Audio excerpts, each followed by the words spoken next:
Здравейте на всички! Аз съм Павлина и Кари в момента не е с мен, но не се тревожете, тя ще се появи по-напред в видеоклипа. Просто в момента е в другата стая, защото решила, че трябва да се припича на слънце. Слънчевите светлини падат много хубаво там и тя просто обича да си лишкундри на кушетката. Понякога наистина си мисля, че тя е повече котка, отколкото куче. Днешният видеоклип не е толкова на книжна тематика. Може би не съвсем малка, но не чак толкова. Реших да се здобия с нещо, което забелязах, че напоследък доста буктюбъри и букстаграмъри използват. Не знам дали сте забелязали през годините в Pinterest или Instagram или която и да е друга социална платформа, която ползвате. Но имаше доста такива снимки на така наречените сервизни колички. Едно време сервизните колички се използваха основно в ресторанти и хотели.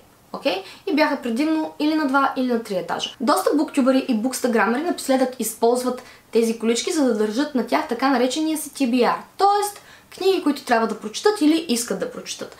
И толкова са хубави. Някои са толкова прекрасно наредени, с толкова невероятни книги, нали, виждаш по тях. И изглеждат толкова удобни. И седя и си викам, би било хубаво и аз да имам една такава количка. И реших да си поръчам. Проблемът беше следния обаче. Виждах само в интернет черни и бели и сиви, а аз исках розова. Търсих розова количка и естествено търсих. Къде попаднах според вас? Естествено, в заешката дупка Тему. Рових. Имаше такива в розово, но не ми харесваха. Тези, които ми харесваха, пък не бяха налични в розово, бяха налични в друг цвят. И все пак имах късмет. И най-накрая намерих количката, която исках. Разбира се, не е изцяло розова, но може би е по-добре, че не е изцяло розова. Като цяло кошниците й са розови, металните стойки, те са в ментово-зелен цвят. Поръчах си количката, изчаках 2 седмици да дойде до България и си я сгубих в къщи. Ще гледам да не е прекалено дълга тази част с сгубяването. Ще се постарая. Наистина. Още нещо. Искам предварително да се извиня, ако аудиото е различно в частта, където сгубявам. Имам в момента нов микрофон и затова може би звуча една идея малко по-добре. Надявам се всичко да е на фокус. Днес ще сгубявам количката, която си поръчах от Тему. Днес ще си играя на майстор с ръчко.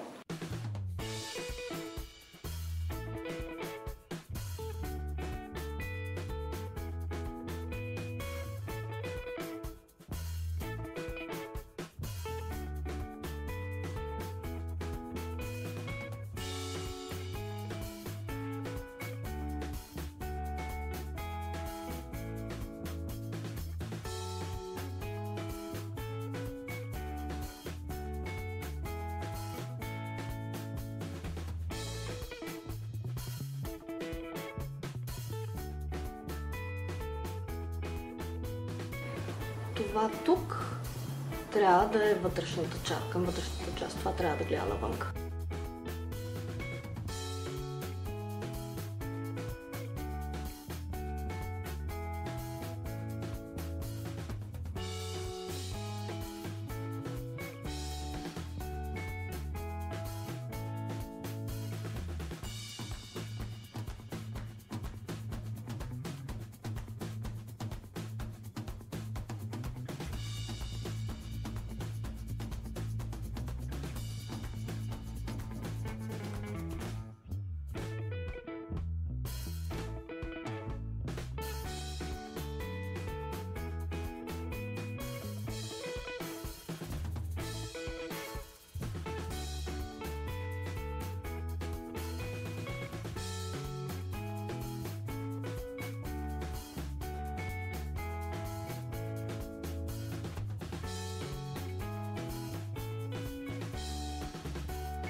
третата кошница.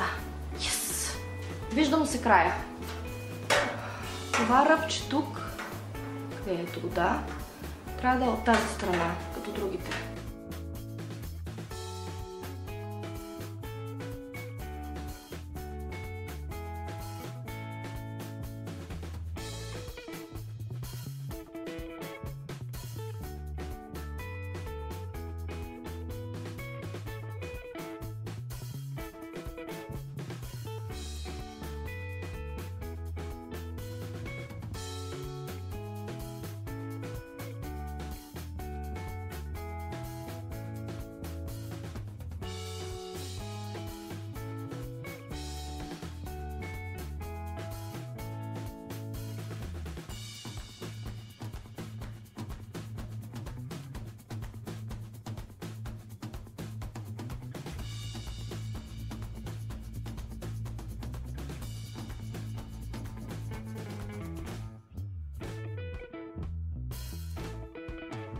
Допълнително уплътнение и кръченце. Ти да видиш, свърши ми мястото в картата памет, но добре, че нямам резервна. Окей, следващото.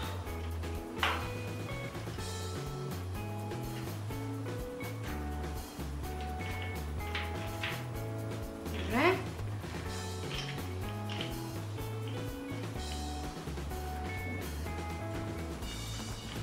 И...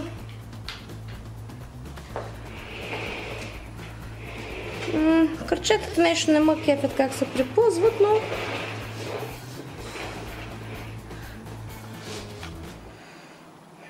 Добре. Сега трябва само да я позавършим и да наредим книжките. Какво на како? Ма то няма да изяде.